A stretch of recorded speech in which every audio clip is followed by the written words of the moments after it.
Okay, welcome to lesson 39. So it's week 8. We're getting towards the end here. We are shifting just a little bit because up until now we were looking at one variable at a time. Bivariate data, that's a fancy way of saying looking at two variables at once. Specifically, this week we're going to be looking at two quantitative variables. So we visualize two quantitative variables in scatterplots, and we talk about their strength with things like correlation. So we're going to set up from there, and then we're going to talk about fitting lines to these data. Okay, so like I said, bivariate relationships. Here we're specifically going to investigate the relationship between two quantitative variables. So each unit has two variables measured on it, two quantitative variables. So in a way the data are paired, but it's not like a before and after. For example, I might go ahead, I forget how many anglerfish in this particular example, but look at the average sea temperature in degrees Celsius for that winter and the latitude that the fish was found at, and look at the relationship between those two. Another example, looking at black bears, so how wide or how big is their chest, so chest girth and weight, so the bigger their chest gets, the higher the weight of the bear gets. That's not too surprising. Illiteracy rate, this one kind of catches me up sometimes. So basically the fewer people that can read, which is a really weird way to put illiteracy rather than literacy.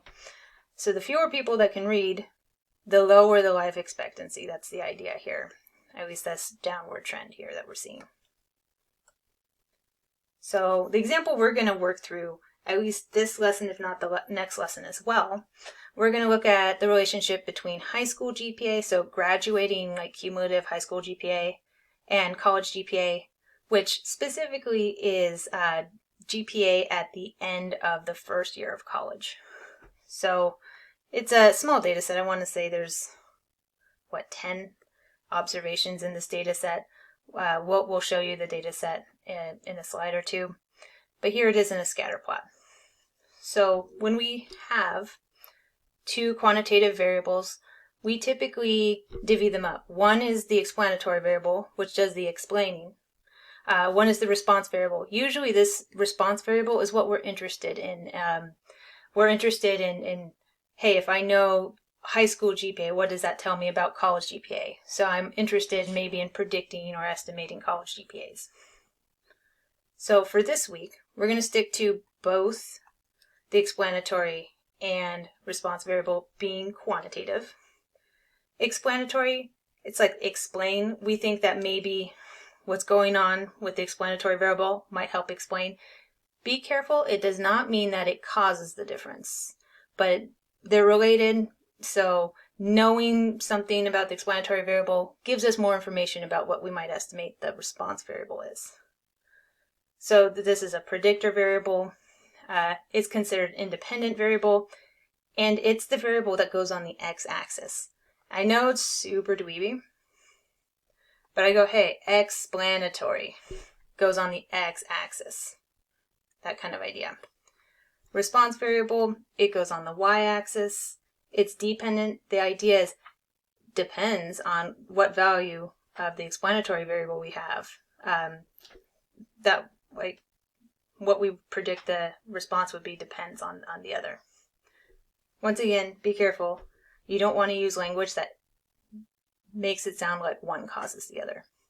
Also, one thing I really do want to emphasize here is in high school versus college GPA, if one of these two things happens first, just chronologically, high school GPA usually happens before you have a first year college GPA, so it ends up being your explanatory variable. College GPA happens after your high school GPA, at least for most, so this ends up being our response. So if there's a chronological order to your variables and one of them happens first, almost always that's going to be your explanatory variable. It's going to be what explains what happens afterwards, or what might help explain. So scatterplots. So it's this plot right here. So what we do is we take our high school GPAs. These are our X values. Our college GPAs, they are our Y values. And each one is like a coordinate pair.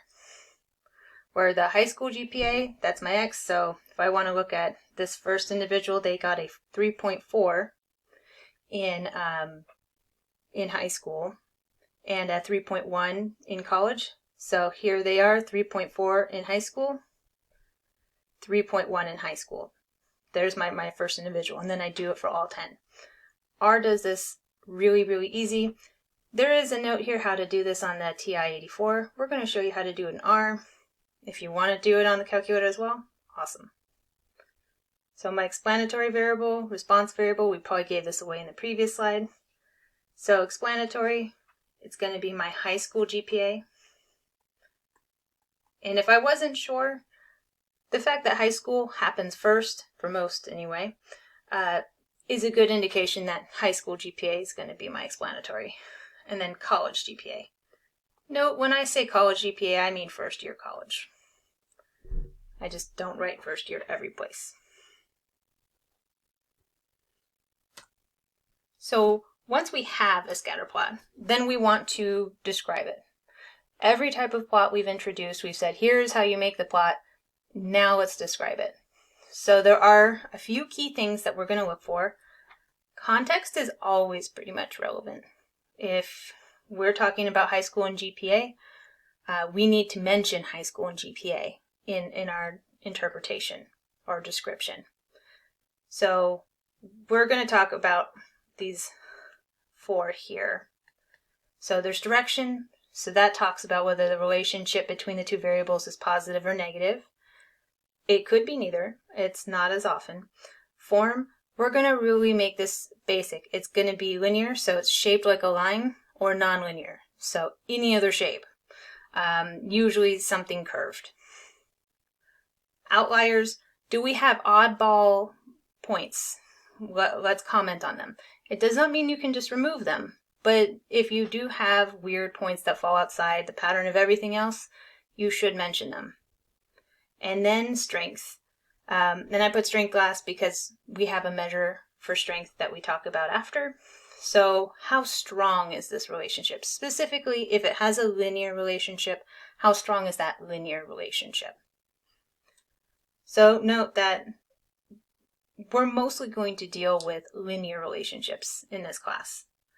We're going to talk about spotting when it's not linear, but we're not going to actually do full analysis for something that's definitely not linear.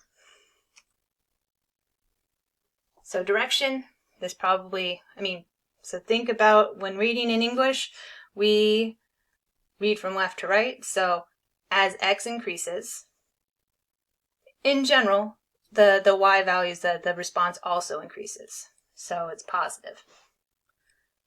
If something has a negative relationship, as X increases, it looks like Y is decreasing, so negative. Pretty straightforward, those two. I like them. Once again, this mostly only makes sense to talk about if you know you have a linear relationship.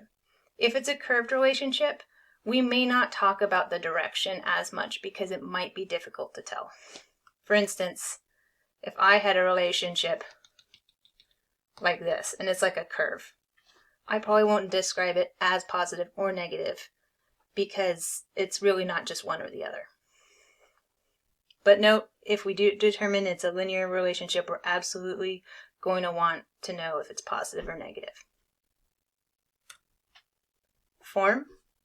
So, linear, is it shaped like a line, a straight line? Versus nonlinear, is it shaped like anything else? So the idea of a nonlinear is it is not shaped like a line. Usually we're looking at something that's curved. So the idea here, this green line we just added, it doesn't fit very well because honestly, a curve would fit a lot better.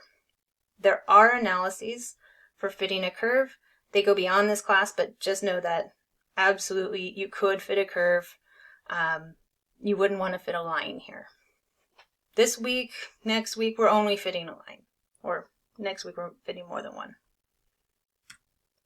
So outliers. So here, an outlier is going to be an observation that falls outside the pattern of the data. So it's an oddball. It can be that, so like this point here, it's actually, the x value is not unusual and the y value is not unusual, but it doesn't fit the rest of this pattern here. So that makes it an outlier. If I were looking here, I would say, hey, this one here is an outlier. This one, definitely an outlier. You have something that would be a nice line, but then there's this outlier out here doing something else. I would probably debate this one. It still follows the trend, but it's further out than all the rest. So these could all be considered outliers. I don't think it's in this lesson, but in a later lesson, we will be talking about what to do with outliers. We'll talk about influential versus non-influential, but also provide a flowchart for what we can do with outliers, or not do. So then the last thing we're going to talk about is strength. And I say last, we're going to talk about it some more after this point. So strength determines, so if you say it's a linear relationship, we want to know how linear, like how tight are the points to that line that you fit. So if I were to fit a line here, those points don't fit that line, like they really don't. It's very, very spread out. I wouldn't know where to fit a line there. There is no relationship. Here, I could see there's definitely a linear pattern, but the points are fairly spread out. I would say this is moderately weak. Moderately strong, definitely there's a clear linear pattern. The points are close to the line, but there's still some spread. Perfect, perfect. This almost never happens. It doesn't mean it never happens, but almost never. It's a rarity for sure. That is when you fit a line, and pretend I'm not freehanding this, but all the points fit the line perfectly.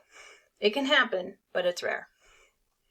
So this just shows it going from having no relationship to a little bit stronger to perfect relationship, to perfect linear relationship. Okay, sorry, I thought I had a little light bulb. So now we have a few examples. This is a great place to pause, answer the question or attempt it, and then let me go through it. So I'll give you a second here. So for the following, what best describes the relationship between the two variables? So looking here, we have an assortment of options. One of the first things I like to check is, could I fit a line reasonably, or is this definitely curved? And I would argue, I could reasonably fit a line. I see there's a linear pattern there. And because of that, I can immediately say, okay, well, A and D are out because it doesn't look like it's nonlinear.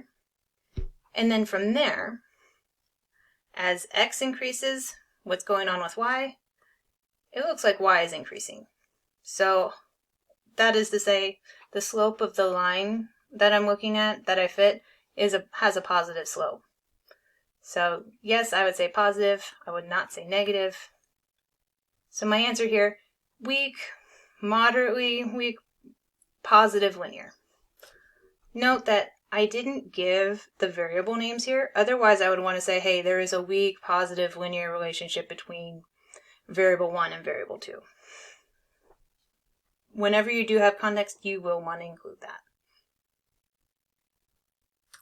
So here's another. So for the following, what best describes these two variables? Once again, you might notice we don't have the actual variable names here. They were cropped out. So first impressions.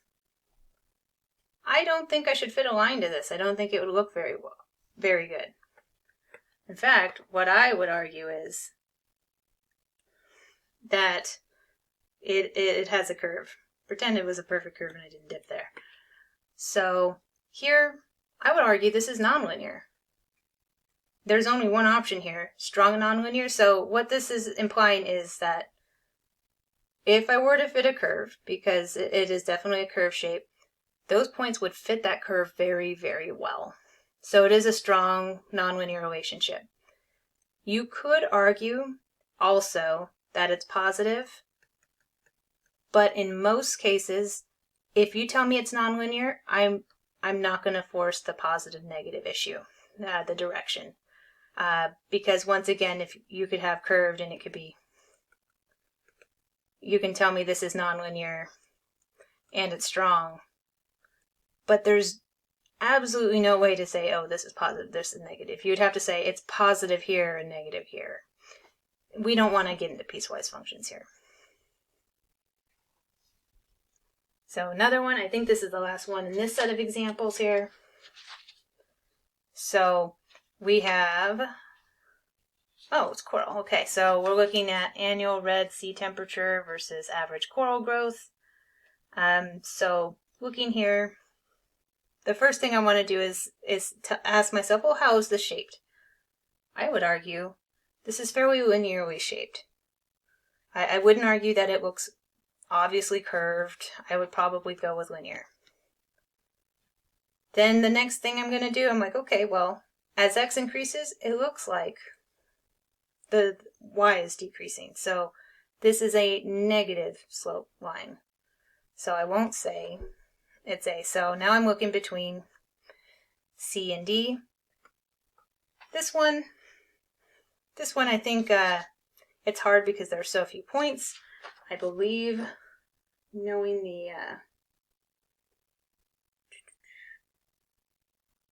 I would say this is actually fairly strong. The points all fit pretty close.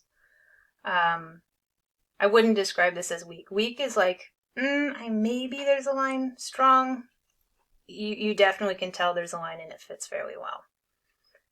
Also, we do have a measure that we use, correlation, which we'll get to. And when we measured it for this, we could argue it was strong from that. So one more. So looking here, once again, I'm going to go through the, hey, is this linear, non-linear? I would argue it's fairly linear. There is an outlier, an oddball point there. So I would not say no relationship, because I definitely see a distinct pattern here. I wouldn't say it's non-linear. So then, as x increases, it looks like y is decreasing. So it's not positive. So I would argue moderately strong, negative, and linear. Relationship between variable 1 and variable 2. So that's where it'd be. So you might have noticed, I have been talking about this almost sentence formula. There is and here's where you put strong, moderately strong, weak, no relationship, then positive, negative, linear or nonlinear. Note, you're only going to focus on positive or negative if it's linear for the most part. If it's a nonlinear relationship, it's real iffy talking about if it's positive or negative most of the time. Relationship between variable 1 in context and variable 2 in context. So if we ask you to describe the relationship between two variables in context, this is what we're looking for. We will be looking for all of these blanks. Please do not give us bullet points. We want a sentence that makes some relative sense. So there is a strong, positive, linear relationship between A and B. So for example, looking at high school GPA versus college GPA, I'd argue there is a moderately strong, positive, linear relationship between high school GPA and first year college GPA. So I hit all of the blanks. And it is a really, really consistent template that we use. I'm not saying that you can't rearrange this sentence. Know that we will look for everything that is in this sentence, but it should be something that flows well enough that it's readable. You wouldn't say the relationship between high school GPA is moderately strong, positive, linear, and first year college GPA. You need to watch how you rearrange the sentence. And then here, we do have a comment that there is an outlier at 3.3, 3.6. So we're talking about this student. where a student got a 3.3 in high school and a 3.6 in college. So based on what this trend that we're seeing here, it looks like they perform better in college than what we might have expected based on this trend here. So once again, it's great to say that we have an outlier. You don't want to simply remove it because you don't like it. You have to have justification. There will be a slide where there's a flow chart, but it is worth absolutely. You need to note, hey, we do have an odd value here. This is what we saw. And maybe down the road, if it changes the analysis, mention that it does that. So I've been hinting about measuring strength, so using correlation. So definitely watch how you say, oh, these two things are correlated. You don't want to say it like that. So correlation coefficient, it is a measure of strength for a linear relationship. If you have something that has a nonlinear relationship, you do not want to use the correlation coefficient. You don't want to do it. Not only that, it measures the strength between two quantitative variables. They must be quantitative, or things will go sideways. You don't want to measure the correlation coefficient for a quantitative and a categorical variable. That would be bad. The outcome, so when you do this, you can get anywhere between -1 and +1, including -1 and +1. So if it's -1, this implies that there is a perfect linear relationship that has a negative slope. If it is +1, it indicates that there is a perfect linear relationship that has a positive slope. Smack in the middle is 0, where you would say, oh, there's no linear relationship here. There's no relationship. And it kind of changes, right around where -0.5 is stronger, or between -1 and -0.5, you'd say, oh, strong, moderately strong. If you're looking at -0.5 to 0, moderately weak to weak. And same goes pretty much for the other side. It's absolutely partly open to interpretation. However, if we have R is equal to 0.8, we're going to be looking for strong or moderately strong. If you tell us weak, we don't want weak. So just keep that in mind. Other things about correlation, if you have outliers in there, it will screw with your correlation coefficient estimate. Also, this correlation coefficient, no units. It takes the units out of this. It doesn't matter the scale. It doesn't matter if you switch your explanatory from feet to meters. It's going to calculate the same correlation coefficient. It also doesn't care what you put in at first, like what you put in as explanatory, what you put in as the response. I recommend, though, just to be cautious, I like knowing which I put in first and which I put in second, because later on it is going to be really, really important. Not for correlation, but for other things. So now that we have that, we're going to look at the correlation coefficient for the high school and college GPA example. So the correlation coefficient between high school GPA and college GPA is 0.82. So I would argue that's probably a pretty strong linear relationship here. So it's we do visually, we can say, yes, this looks linear. Not only that, the points fit the line pretty well. So there's a strong relationship between high school GPA and college GPA.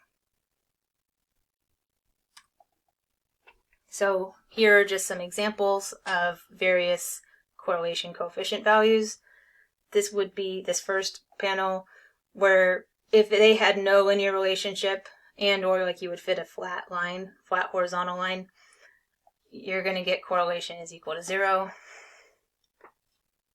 Here, correlation is -0.3. So I'd say it's moderately weak, but it's negative, hence the negative here. Notice we're flip-flopping signs, so now it's positive 0.5. So now it's positive, and it's stronger than it was in the previous one. Negative 0.7, I now have a negative slope. I am eyeballing it. That is not exactly where the line would go, but just know that when you fit the optimal line, the points fit pretty well. 0.9, that's pretty strong.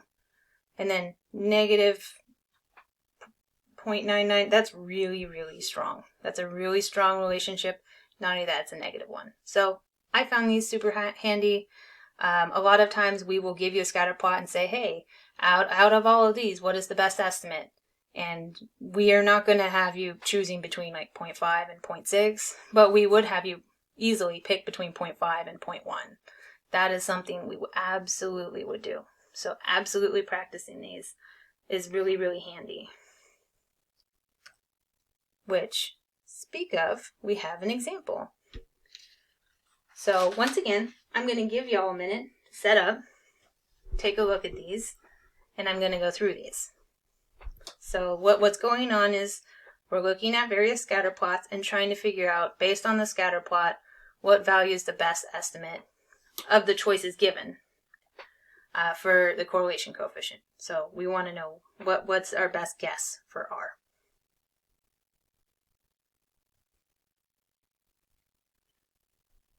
Okay, so this first problem, I know I've had a little more practice here.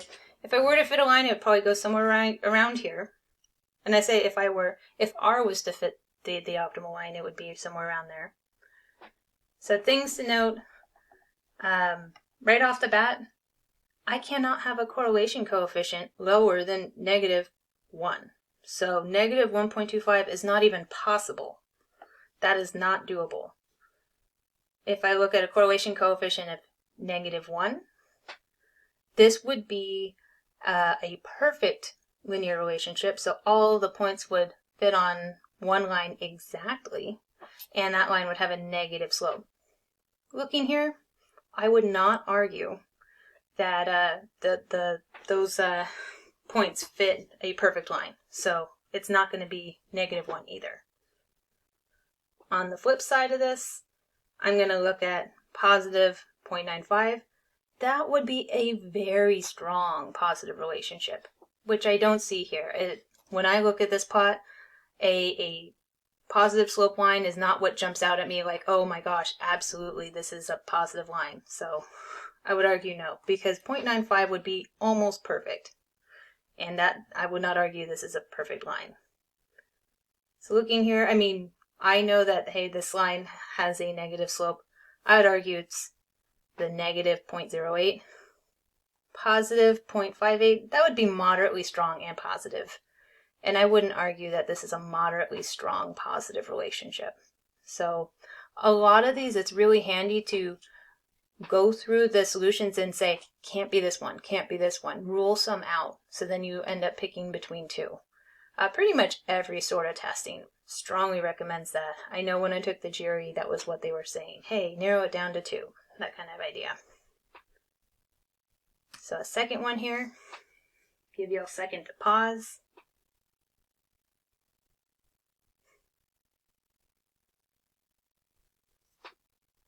Okay, so for this second one, it's weird because there's this outlier, which kind of throws things a little bit.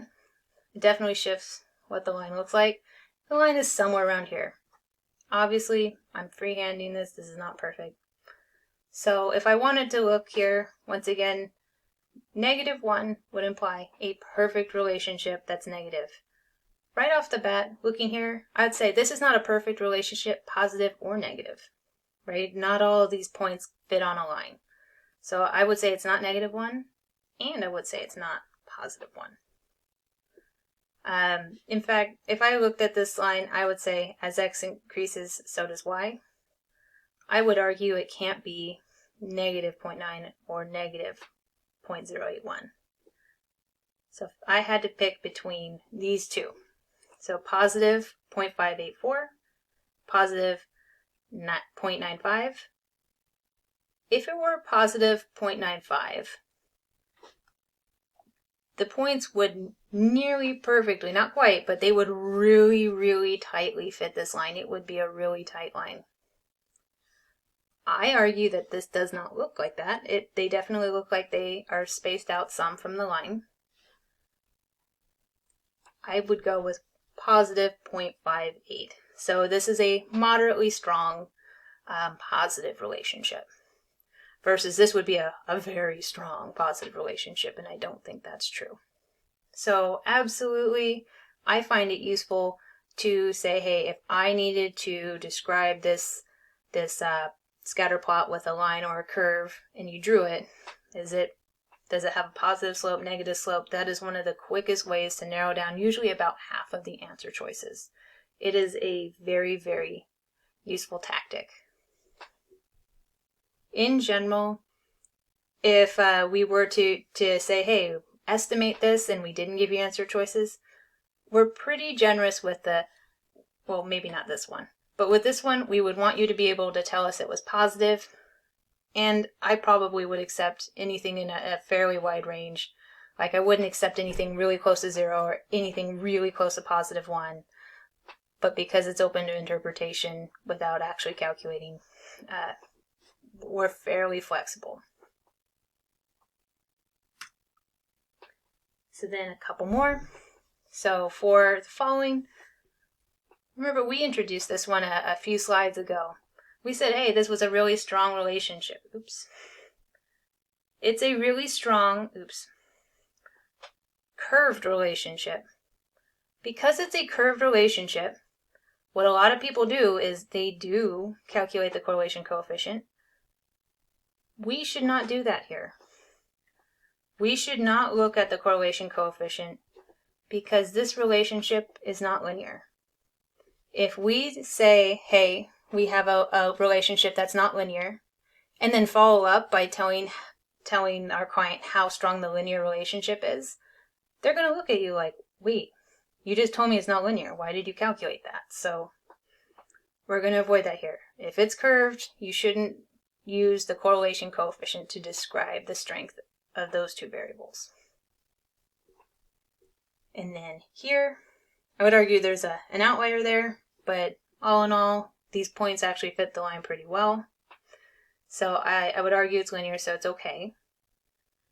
Once I, just sketch the line, as x increases, it looks like y decreases.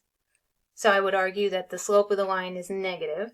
So I would say, okay, well, it's not these positive options here. So then I need to choose between negative 0.87 and negative 0.10. So negative 0.87, that's a pretty strong relationship. A pretty strong negative relationship. Negative 0.10, that's a really weak negative relationship. It would be one of those like, oh, I think if I fit a line, or maybe it's a line that's almost flat. I would definitely argue, no, there's a very clear negative relationship here. It's a strong one. It's negative 0.87. So absolutely only use correlation coefficient to describe linear relationships. And in order to do that, you really need to do it between two quantitative variables. So cautions, correlation causes that both variables be quantitative. So x and y, so our explanatory and our response both have to be quantitative. You do not want to use it to describe curved relationships. It doesn't mean that people never do, but you should not do it. So even if it's an extremely strong relationship, you do not want to use the correlation coefficient to describe it, because the correlation coefficient only tells you how strong the linear relationship is. It's not resistant to outliers, so if you do have some extreme values in there, they absolutely can mess with your correlation coefficient estimate. So you might find maybe, oh, the relationship between these variables, according to the correlation coefficient, it might look much weaker than it really is if you were to remove that outlier, that kind of thing. And then in and of itself, correlation coefficient is not a complete summary at all. You should always plot your data. So always, I think there's probably a thing that'll pop up. Plot data. You need to know what your data look like. So R alone is not enough. This is what we mean. So looking here, all 4 plots, scatter plots, we have a calculated correlation coefficient of positive 0.7. But looking at all 4 of these plots, they don't look the same. They have the same correlation coefficient, but they don't look the same at all. So it's really, really important that you plot your data and you know what they look like, because you don't want to just say, oh yeah, no, it's a relatively strong positive relationship. Because looking here, if it weren't for this outlier, I don't think that it would be a strong positive relationship, right? It only runs this way because of that outlier. There's an outlier here. Honestly, if it weren't for this outlier, correlation coefficient would be a lot higher. Here, this is a whole other issue. We have 2 clusters. We usually do not like when we see these. It usually means that there's some sort of, maybe there are 2 populations that we're looking at or 2 categories and we missed it. You don't necessarily want to put them together. Chances are you would want to break them up, do analysis on this and do analysis on this. It's not great. This one's the only one that actually makes me happy to see. This is a nice linear relationship. I don't have some extreme outlier. I don't have clusters. But once again, I would not take these data and only use this correlation coefficient to describe it. I would need to look at that scatter plot and say, hey, there is a moderately strong positive linear relationship between X and Y. So R alone, not going to be enough. And then correlation versus causation. This one can be a fun one, in my opinion. So just because 2 things are highly correlated, so they have a strong relationship with each other, does not imply that you have causation. It does not imply that the explanatory variable causes the response. You want to be very careful about your wording. You do not want to say that your explanatory causes your response. You only want to do that if you have something like a randomized experiment. So you really do want to be careful. And one of the big reasons why is you can have lurking variables. So a lurking variable would be a variable, one, that you usually don't collect information on. So it wasn't measured or recorded. And it's associated with both the explanatory and the response. So it's tied to both. However, you didn't record it, and therefore you really can't attribute a cause, like X causes Y, when there's this other thing affecting both. So, for example, we have a recent study. They find, hey, strong correlation between countries with more TV sets per capita, so more TV sets per person, sort of, and life expectancy. So the more TVs a country has per person, the longer their life expectancy. So what should we be thinking here? Do we want to say having more TVs cause people to live longer? No, you don't want to just conclude that, because, right, if you're looking at different countries, you're not assigning how many TVs each country has. Not at all. Economy, money, right? Countries with more money typically have more TVs. Countries with more money typically have better health care, more accessible health care. So that would be absolutely a lurking variable is money. Money is a huge lurking variable for a lot of these. So I threw in a couple of examples. Definitely feel free to check out. I put a link to more spurious correlations, so things that are correlated that may or may not be easy to explain why they're correlated. So someone sent this headline to me. Studies show that women who own horses live 15 years longer than those who don't. So I usually, when I'm in a room, I'm like, hey, should I run out and go buy a horse because I'm going to live longer? And some people are like, oh, yeah. But think about what could be at work here. So it could be that horses just cause you to live longer, although I would not say there's evidence for that per se. It could be one person suggested health exercise. Perhaps if a person has a horse, they're more likely to be active. But also, inevitably, money, right? If you have a horse, chances are a woman would have more money for things like healthcare. So absolutely, there's money is majorly involved here.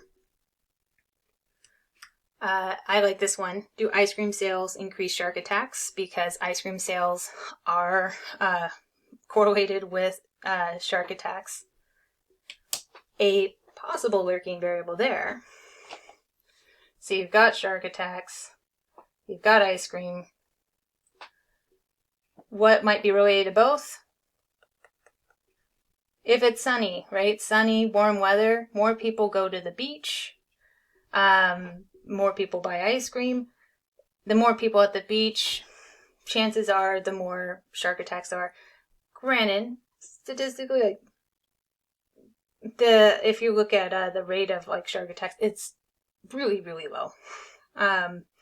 Nowhere close to the rate that humans attack sharks. So just don't, yeah.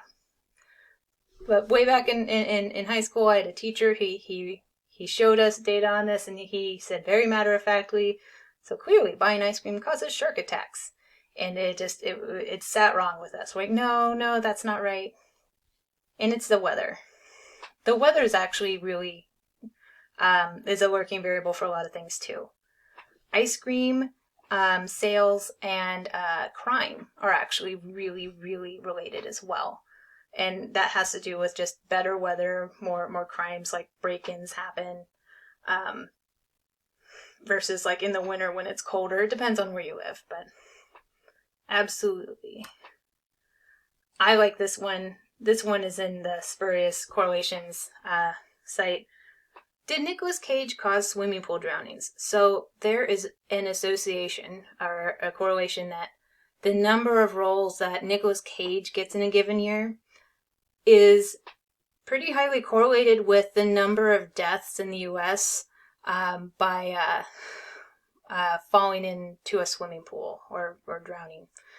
So the question is, well, can we conclude that Nicolas Cage is causing these swimming pool drownings? No, there might be something else at work. I've definitely had people name some of his more obscure / not excellent movies, but I still don't think you can argue that he causes those drownings. I might have. Okay. So, lesson 40, join us there. So now we talked about our scatter plot, describing what it looks like. Now we're going to go ahead and that line that I was drawing on, we're going to actually have a calculated line that we fit to the data. R does it for us, but we're going to talk about the components there. So that's what's coming up next.